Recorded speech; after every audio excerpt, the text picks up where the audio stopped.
Hey there! I'm Teacher Kenneth. Thanks so much for joining me today. And I'm glad you're here because today is our very first music theory special. Now, the question of the day is going to be, how many chords are there? I'm not just talking about major chords and minor chords. I'm not just talking about power chords. I'm talking about all the chords with a small caveat within one octave. And more on that later. So as we discover the answer to this question, we're going to kind of explore together. We're also going to hear a couple answers from my students. The reason why is because I teach students of all different ages, mostly children, but all the way up to adults and even elderly. I'll teach anyone who wants to learn. And a lot of times I'll get this question. But what's interesting is, depending on who asks me the question, the answer is going to be different, depending on age and experience level, right? The general theme is the more you grow and the more you learn, the bigger the answer is going to be. At first, you might only know 2 or 3 chords. Well, that's the answer. How many chords are there? 2 or 3. I'm not going to expect you to know 1,000 chords that you haven't learned yet, of course. However, maybe you get to the point where you know 20. You might have a bigger imagination. Maybe you think there's 50 now. Maybe an adult musician or a professional musician even knows hundreds of chords and might start to get their gears thinking, I don't know, maybe there's as many as 1,000 or so. So to be honest, I actually surprised myself with the answer to this chord. It's going to be a massive number. I'll try not to give it away till the end. But let's just jump right into it. Let's hear from my students what they think the answer might be.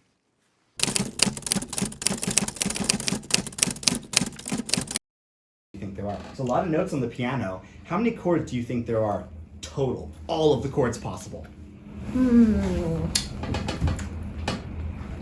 I'll say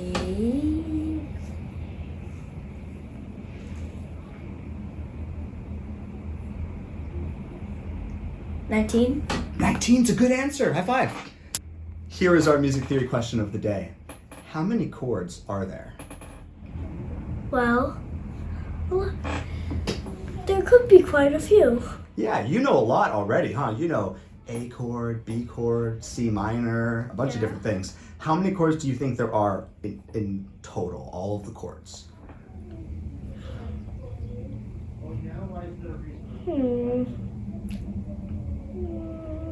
Around 16. 16? Super good guess. High five. All right, so here's the big question of the day. Okay. How many chords are there? Well, there's 12 keys. That's a good place to start. And 12 keys. So let's say C major, C minor, C diminished, Nice. augmented. There might be more. There probably are. So you have 12 keys, you have 4 types. How many chords does that give you? Final answer. 4 times 12. Hold on. Let me do the math.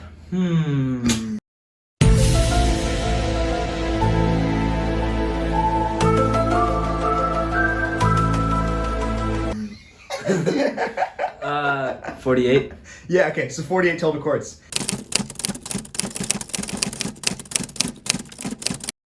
Now, can you give me your reasoning? How'd you get to 19? Well, I looked at the chords Smart. and counted them. So there's 19 different notes on the piano, therefore 19 different chords? I guess. Yeah, okay, great answer. You can get triple stickers for it, okay?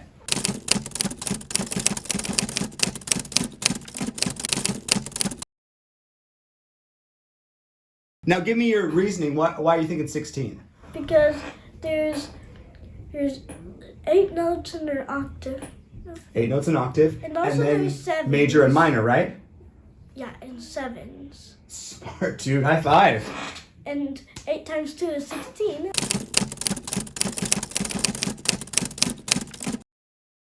Would you be surprised if I told you the number was higher than 1,000? Probably, yeah. Yeah, so I've been working at this, and I'll explain how I got there. I was able to find 1,800 chords in a single octave.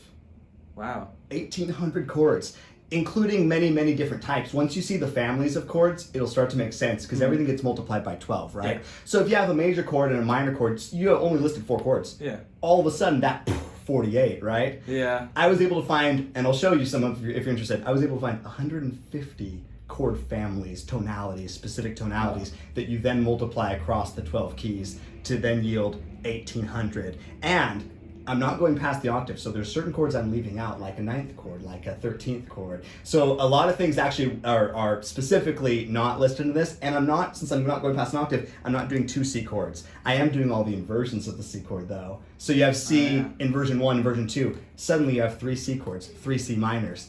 So everything's, you can see it multiplying exponentially. But yeah, anyway, the full answer is, for like the textbook dictionary book answer, 1800 chords. On the dot, like 1800? That's the number I got. Nice. Unless I missed something. Yeah.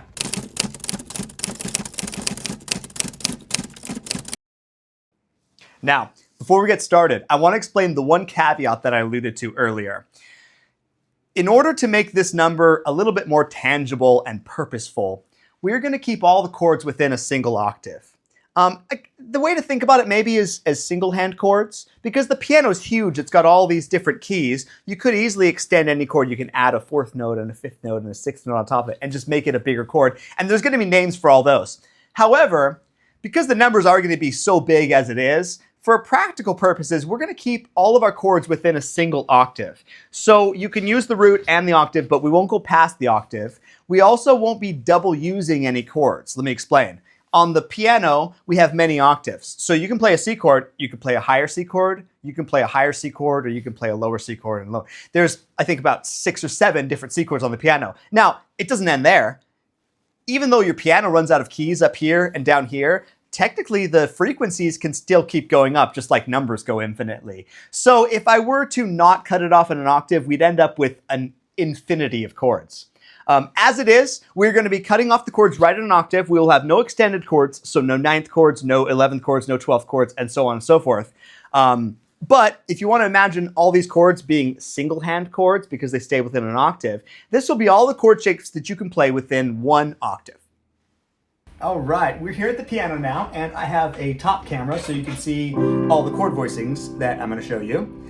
The first set of chords that I want to include are going to be Diads. Now, a lot of people, when they think chords, they think 3-note voicings, which typically is the standard for a chord. However, the definition of a chord is simply that there are more than 1 notes together played in harmony. So the first type of chord I want to include is just a dyad. A great example of this is a power chord. Guitarists do this all the time. On piano, it looks like this. It's a root, a 1, 5 together, and there's 12 of them on the piano because there's one starting on C, there's one on C sharp, one on D, D sharp, and so on and so forth. Every one of the 12 steps on the piano is going to have one. Remember though, we're not going past the octave, so this is the next C. That one's not going to count anymore, just like the C down here wouldn't count and the C down here and up there. Okay, so that's our first set of 12 chords. We have 12 of these. Now we have 12 of every interval, so we also have 12 half steps, which is kind of a yucky sounding interval, but it's something. You can have a half step here, you can have a half step here, much in the same way as the perfect fifth interval can be moved anywhere, so can that. Well, the rest of the intervals are as follows. You also have a major second, you have a minor third, and again, the minor third can be played anywhere on the piano, just like the rest of them. So what I'm getting at is we have 12 different intervals starting from 12 different keys. That gives us, if you're savvy with math, 144 intervals to start with. So just including Diads, which is 2-note chords, we haven't even added a third note into the chord yet, we're already up to 144 for those of you keeping track at home. Now, the next chord we're going to be getting into is the triads. These are what most people think of, like I mentioned before, as a standard chord. There's probably more types though than you're aware. The standard types are major and minor. We honestly use these all the time. If you're playing a song, like if you see any of my previous tutorial videos, you've seen major chords and you've seen minor chords. They're like 90 to 95% of the chords that we use. We will use the other ones. They're just less frequent, so it's maybe fair to put a little bit of extra emphasis on these ones. So we have major and minor. Just like before, we have major and minor C. We also have C sharp major and C sharp minor. As we step up, every key will have its own major and minor. D major and D minor, all 12 of them, okay? So that's 12 majors, 12 minors. We also have a diminished voice, which is like a minor, but it also flats the 5. So So notice instead of a G natural up top, I'm going to have a G flat in this case. And again, 12 of those. Diminished chord, everything steps up half step together, diminished chord, all 12 of them. Okay, the next chord we're going to include is the augmented chord. Now the augmented chord is like the major chord. It goes C, E, G, but it sharps the fifth instead of flatting it like we did in the previous chord. So you get C, E, and G sharp.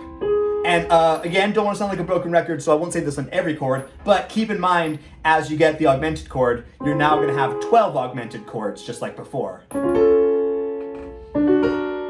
And so on and so forth. Okay, now that's the 4 standard types of triads. I want to include 3 exceptions here, which is a sus2, a sus4, and a sus6. I included them in the triads because the standard way of playing them is for a sus2, you would play a C chord, right? C, E, G, just like normal, but you're going to substitute the second tone in the scale for the third one. So instead of having an E in the middle, you'll have a D in the middle. It's a really interesting sounding chord, and I love them. Yeah, I'm gonna take care of you. Because I love you. Oh, I love you, Chuck. Oh, I love you, Sloth. Okay, moving on from the sus2, we have a sus4. Sus4 is much the same as the sus2, but instead of replacing the third tone with a second tone, we will be replacing the third tone with the fourth tone in the scale. Both really nice sounding, bright sounding chords, I think, super interesting. The last one is going to be a sus6, which is simply going to leave the third as normal, but going to replace the 5 with a 6th in the scale, okay? And just like with all the others, major, minor, diminished, augmented, we have 12 sus2s, we have 12 sus4s, we have 12 sus6s for C, C sharp, D, D sharp, every single of the 12 keys on the piano. Okay, fantastic. So that gets us through our intervals, or the diads, intervals, the triads, all of the 3-tone chords. There are 7 of them, by the way. So that leaves us with 252 triads. All right, so 144 intervals, 252 triads. As we move on, the next branch of chords we're going to look at is going to be our 7th chords. Now, 7th chords add on a 4th note. So a dyad was 2 notes, a triad was 3. 7th chords now have a 4th note on top, and there's actually going to be 9 types of 7th chords. I'll go through them pretty quick, and I'll go through them all in C, but remember, just like with everything else, there's going to be 12 of each of these. That's why the number gets so big, because every time you learn a new chord tonality, you multiply it by 12, so they get pretty big pretty fast. All right, so let's go through all 9 of them. I don't have my chord chart up, but I'm going to do them from memory. Let's see if I can get every single one of them in order. In the major chord, so I'm going to lump them in by which triad they're stacked on top of. You have your major triad, which is C, E, G. We have 2 different 7th chords. If we put the note that's just 1/2 step below the tonic, so right before the next C, right, on top, then you get a major 7th chord, which sounds really pretty and like kind of floaty and heavenly. They use this chord in Imagine. So if you hear that middle chord there, that's a C major 7, and perfect placement. It really sounds just like ethereal. Okay, the next one we're going to look at is also stacked on top of a major triad, but now instead of putting the major 7th on top, we're going to put the minor 7th on top, which is now 2/2 steps below the tonic. Okay, cool. And a note about this chord: if someone says play a 7th chord, this is the one they're talking about, the dominant 7th chord, with the flat 7th up top. So if someone says play a D7, play an E flat 7, play a C sharp 7, they always mean C sharp dominant 7. That's the assumed 7th chord tonality. Okay, so that's our 2 major types. We have the major 7th and the dominant 7th, or just simply the 7th. We're gonna go over to the minor side now. So we have a minor triad on the bottom, and we're gonna do the same kind of treatment. We can either put a major 7th up top, which gives us a minor major 7th, kind of a weird sounding, mysterious sounding chord. If we were to put the, I think fits more naturally into the key, if we were to put the minor 7th on top of a minor chord, then we get what's simply known as a minor 7 chord. And these are really pretty chords. You can write a whole song out of that. All right, cool, awesome. Now that's the 2 majors and the 2 minors. We're gonna move on to augmented next. If you remember, augmented has a raised 5th, okay, in the triad form. What we're gonna do is, just like we did with the last 2 types of chords, true triads, we're gonna now add in both the major 7th and then a flat 7. and that's going to give you what we call a major augmented chord with the major 7th up top, of course, and then a standard augmented 7th, which would have the flat 7 on it. Okay? Cool. Now, the 4th type of 7th chord that we're going to add on as they branch out, we have the 2 majors, the 2 minors, the 2 augmented. We're going to now look at diminished. Now, if you remember, diminished has a flat 5. It's like a minor chord, but with the 5 also flat. Because we've lowered the 5, everything else can lower with it, and we've opened up space for a 3rd type of 7th chord. So we have the diminished major 7th, which of course adds a major 7th on top. We have what's known as the half diminished 7th, which has a single flat 7th. And then again, because the 5th is lowered, we now have the option for what's called a double flat 7th. And that'd be a fully diminished 7th chord. Now you might be thinking, why can't I have a 3rd of all the rest of the chords? Well, the reason why is, remember how we lowered the 5th? In any other chord, like if we were to go to a major chord and then add a double flat 7 in, that would just be a 6th. And we kind of already covered that chord with the sus6. So essentially there are 2 major type, 2 7th chords built on a major triad. There are 2 7th chords built on a minor triad, 2 from the augmented, but then 3 from the diminished. So that gives us 9, oh wait, did I count that right? Yes. That gives us 9 total 7th voicings. Okay, now, here is where the magic happens. I didn't cover this yet in the triads, but now that we've made it through the triads and the 7ths, I want to add in a new concept that's going to triple a lot of our voicings, even quadruple some of them. That concept is inversions. Inversions is simply the idea that you can take any chord and arrange the notes in a different order. So I have a simple C chord, triad, C, E, G. I could take the C from the bottom and put it up top. Then I'd have another version of a C chord. We call that C inversion 1. I could then take the E off the bottom and put it up top, and that would give me another version of the C chord, inversion 2. Now the idea is they do sound slightly different. They sound a little brighter as they get higher, but the idea is you could use any 3 of these chords as a C chord in a song and it would sound pretty good. So essentially inversions are going to unlock 2 different voicings for every triad. You now have 1, 2, 3 total voicings, meaning we can triple the number from before. And in the version of 4-note chords, we now have, by the same principle, 4 different positions to start on. So we have a C major 7 chord. We also could do C major 7 inversion 1 by taking the C from the bottom and putting it up top. We could also take that E from the bottom and put it up top and get inversion 2. We could then take the G from the bottom and put it up top, and we would be yielded with inversion 3. If we go up 1 more, we just get back to the home version, which if you remember, we're not double counting chords, so we'll end it there. All right, so just to keep you up with the number, we now have 144 intervals. Those didn't change because if you invert them, you just end up with another interval that you've already done. The triads, however, we did have 3 inversions of each. So instead of just having 84 triads, we now have 252. And in the 4-note chord version, because there's 4 notes, meaning 4 inversions of each, we now no longer have 4 groups of 108. We multiply 108 times 4, and we now have 432 7th chords. Okay, now, the last section of voicings that we want to get to here is going to be what I refer to as omission voicings. They're essentially going to take a chord that we've already learned before and take 1 note out. These are still valid versions of the chords, and you'll even see these in classic literature and books and stuff. So they're good to know about. They are going to give us a bunch of extra voicings. So remember how we had 9 different types of 7th chords?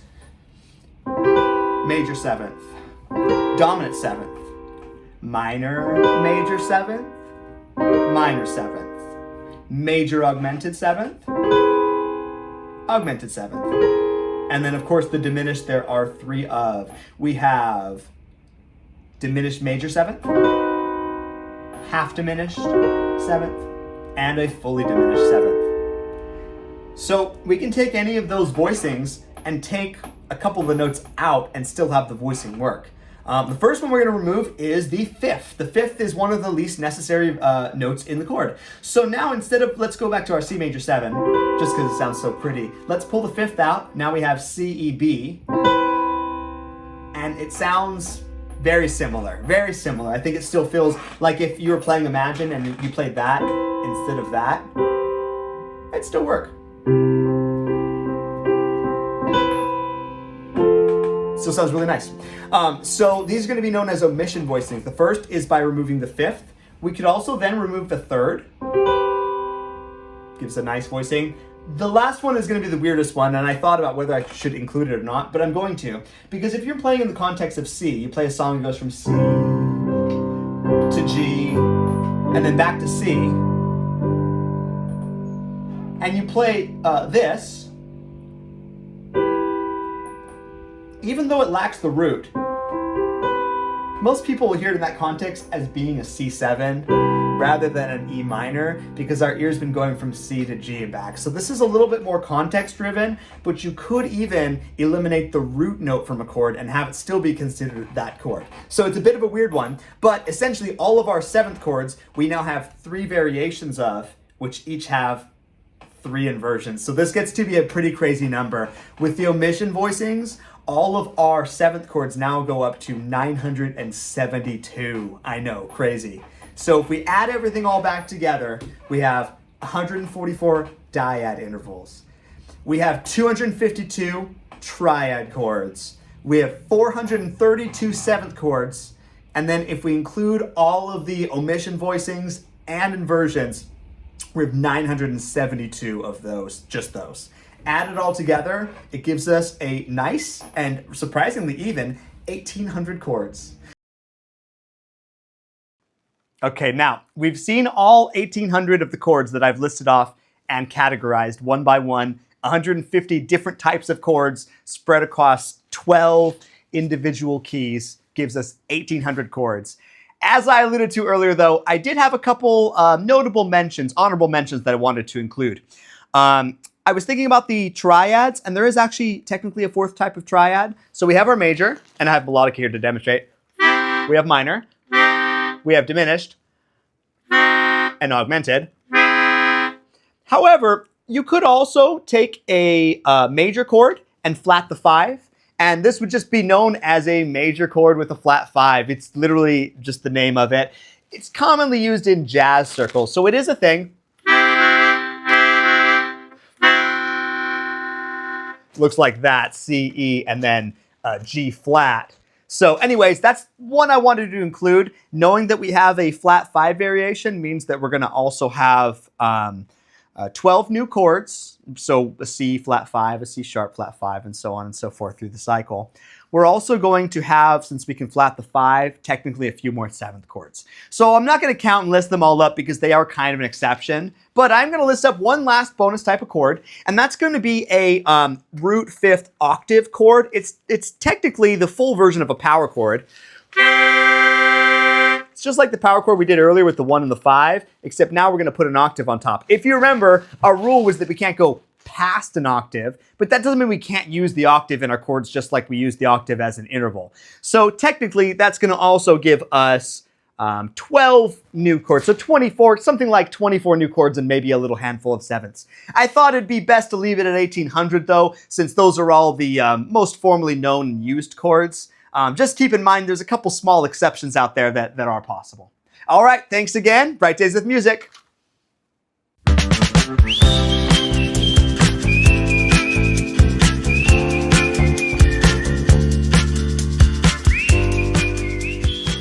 S and K